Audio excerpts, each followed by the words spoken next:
உருவாய் அருவாய் உளதாய் இளதாய் மறுவாய் மலராய் மணியாய் ஒளியாய் கருவாய் உயிராய் கதியாய் விதியாய் குருவாய் வருவாய் அருள்வாய் குகனே.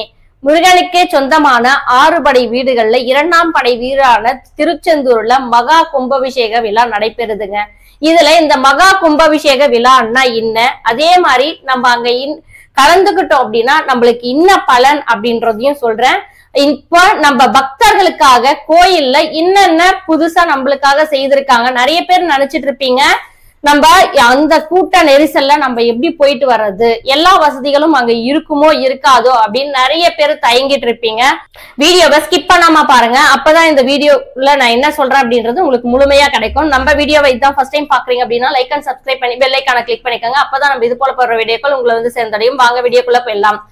ஃபர்ஸ்ட் கும்பாபிஷேகம் அப்படின்னா என்ன அப்படின்றத தெரிஞ்சுக்குங்க. இந்த 12 வருஷத்துக்கு ஒரு முறை வந்து கும்பாபிஷேகம் நடக்குது அப்படின்னாக்கா மூலஸ்தானத்துல இருக்கிற விக்கிரகத்துக்கு கடவுளுக்கு வந்து பாத்தீங்க அப்படின்னா சக்தியானது குறையும். அதனால வந்து புனித நீராடி அதுக்கப்புறம் மந்திரங்களால சொல்லி இறைவனுடைய அந்த சக்தியை நிலைநிறுத்துறதுக்காக தான் இந்த கும்பாபிஷேகமானது நடக்குதுங்க.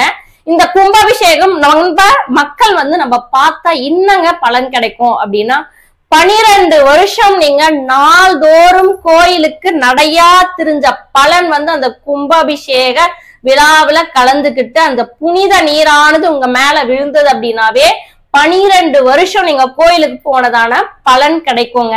இது வந்து புராண கதைகள்ல நிறையவே சொல்லியிருக்காங்க. இது வந்து பாத்தீங்கன்னா அது மட்டும் இல்லாம திருச்செந்தூருக்கு எல்லாருமே தவம் இருக்கும். எதுக்காக, ஒரு தடவையாவது நம்ம அந்த திருச்செந்தூரை அந்த வாசலை மிதிச்சிட மாட்டோமா அப்படின்னு சொல்லிட்டு நிறைய பேர் கனவு கண்டிருக்கேன்.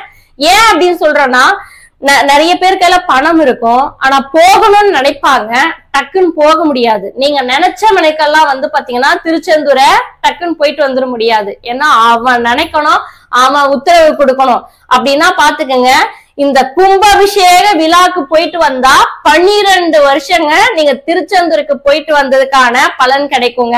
சரிங்க, இந்த 12 அந்த திருச்செந்தூர் மகா கும்பாபிஷேகம் அப்ப போக முடியல அப்படின்னாலும் வருத்தப்படாதீங்க. அதுக்கப்புறம் 48 நாள் மண்டல பூஜை நடத்துவாங்க. அந்த 48 நாள்ல ஏதோ ஒரு நாள் கண்டிப்பா போயிட்டு வாங்க, அந்த பலன் உங்களுக்கு முழுமையா கிடைக்கும். ஏன் சொல்றேன் அப்படின்னா, நிறைய பேர் அந்த கூட்ட நெரிசல்ல போறதுக்காக யோசிப்பீங்க. அது மட்டும் இல்லாம எப்படி நம்ம போயிட்டு பசங்களை எல்லாம் வச்சுட்டு இருக்கோம், நம்ம எப்படி அந்த கூட்ட நெரிசல்ல பசங்களை போய் கூட்டிட்டு வர்றதுன்னு சொல்லிட்டு யோசிப்பீங்க. கண்டிப்பாங்க நீங்க அந்த 48 நாள்ல ஏதோ ஒரு நாள் போயிட்டு முருகப்பெருமானுடைய அருளை வாங்கிட்டு வாங்க. கும்பாபிஷேகமானது எப்ப அப்படின்றத பாருங்க. ஜூலை 7/7/2025 அன்னைக்கு காலையில திங்கக்கிழமைங்க, மாசத்தினுடைய திங்கக்கிழமை காலையில 6:15 இருந்து 6:50 வரைக்கும் வந்து பாத்தீங்கன்னா மகா கும்பாபிஷேகமானது நடைபெறுது. அது மட்டும் இல்லாம இந்த கோயிலுக்கு புனர்பணிக்காக 300 கோடி செலவழிச்சிருக்காங்க. இன்னும் நிறைய நடந்துட்டு இருக்கு. இன்னொரு விஷயம் உங்களுக்கு சொல்லணும்னா, மேற்கு வாசலானது திறக்கப்படுதுங்க. 1988 தான் வந்து பாத்தீங்கன்னா அப்ப மூடின அந்த மேற்கு வாசல் கதவு வந்து இப்ப திறக்கிறதா சொல்லிட்டு இருக்காங்க. அது மட்டும் இல்லாம அந்த கதவு எல்லாமே, அந்த வாசல் எல்லாமே இப்ப புதுப்பிச்சிருக்காங்க. இத வந்து நீங்க பாத்தீங்க அப்படின்னா அவ்வளவு சூப்பரா இருக்கும். ஏன்னா மூலஸ்தானத்துல சண்முகர் வந்து பாத்தீங்கன்னா கிழக்கு நோக்கி கடற்கரைய பார்த்தபடி வந்து பாத்தீங்கன்னா நம்மளுக்கு அருள் பாவிக்கிறாரு. மேற்கு வாசல் வந்து எப்பவுமே மூடிதான் இருக்குங்க. நம்ம போகும்போது கிழக்கு வழியா தான் நம்ம போயிட்டு வருவோம். இன்னொரு விஷயம் என்ன அப்படின்னா, எல்லா படை வீடுகள்லயும் வந்து மேல ஏறி போய் கீழே இறங்கி வருவோம். முருகப்பெருமானுடைய இந்த 2ஆம் படை வீட்டுல தாங்க கீழே இறங்கி போய் மேல ஏறி வருவாங்க. அதனாலதாங்க குருஸ்தலம் அப்படின்னு சொல்லுவாங்க. நீங்க எந்த ஒரு பிரச்சனையா இருந்தாலும் சரி, தொழில ரொம்ப கஷ்டமா இருக்கு, ரொம்ப கடனா இருக்கு, கண்டிப்பா நீங்க அங்க போயிட்டு வாங்க. உங்களுக்கு உண்மையாவே நிறைய மாற்றங்கள் உண்டாகும். மாற்றங்கள் தரக்கூடியவன் வந்து திருச்செந்தூர் செந்தில் ஆண்டவனுங்க.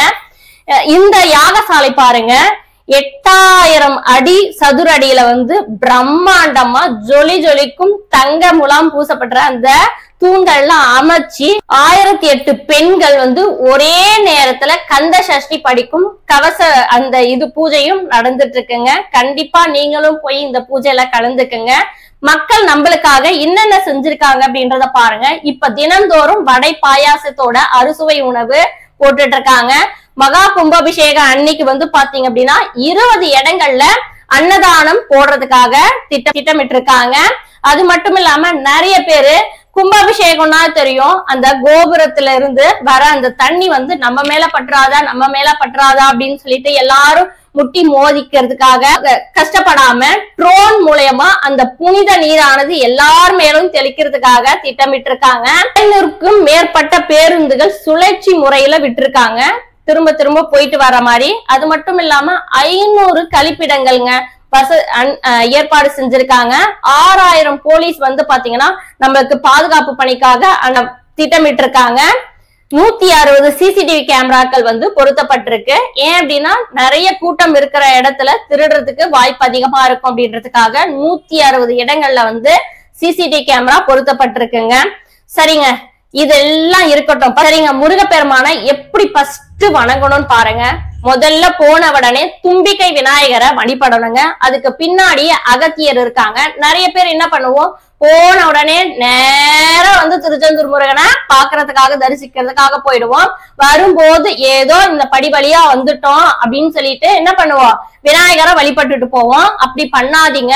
போன உடனே தும்பிக்கை விநாயகரை வழிபட்டுட்டு பின்னாடியே அகத்தியர் இருக்காங்க, அகத்தியரை வழிபட்டுட்டு அதுக்கப்புறமா எல்லாருக்குமே சந்தேகம் இருக்குங்க, கடல்ல நீராடுறதா இல்ல நாளி கிணறுல நீராடுறதா அப்படின்னு சொல்லிட்டு ஃபர்ஸ்ட் வந்து நாளி கிணறுல தாங்க நீராடணும். ஏன் அப்படின்னா நாளி கிணறானது சூரனை முருகப்பெருமான் வந்து சூரனா வதம் பண்ணினதுக்கு அப்புறம் அந்த தோஷம் நீங்கிறதுக்காக அவங்க அப்பாவை பூஜிக்கிறதுக்காக என்ன பண்றாரு, தன் வேளால உருவாக்குனதுதான் நாளி கிணறுங்க. அந்த கிணற்றில இருந்து எடுத்துதான் தண்ணி முருகப்பெருமான் குளிச்சுட்டு பஞ்ச சிவலிங்கங்களை பூஜிக்கிறாரு.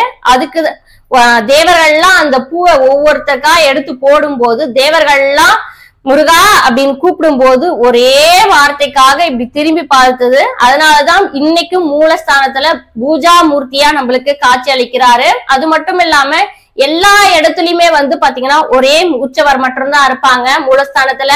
இங்க மட்டும்தான் 4 உற்சவர்கள் இருக்காங்க மூலஸ்தானத்துல. யார் யார் அப்படின்றத பார்த்தலாம். சண்முகர், ஜெயந்திநாதர் தாங்க சூரனை வதம் பண்றதுக்காக சஷ்டி அப்ப என்னது நம்மளுக்கு எல்லாருக்கும் காட்சி கொடுக்கறதுக்காக வராரு.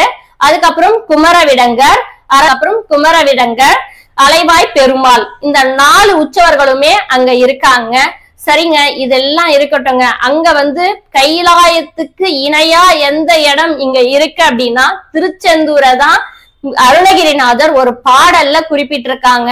அந்த அளவுக்கு சிறப்பு வாய்ந்த இடம் அப்படின்னாக்கா திருச்செந்தூர் தாங்க. கண்டிப்பா நீங்களும் மிஸ் பண்ணாம போங்க.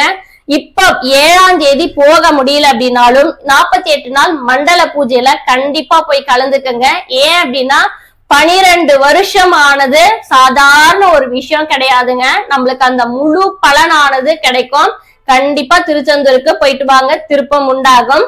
அடுத்த வீடியோல பார்க்கலாம். Okay, bye friends.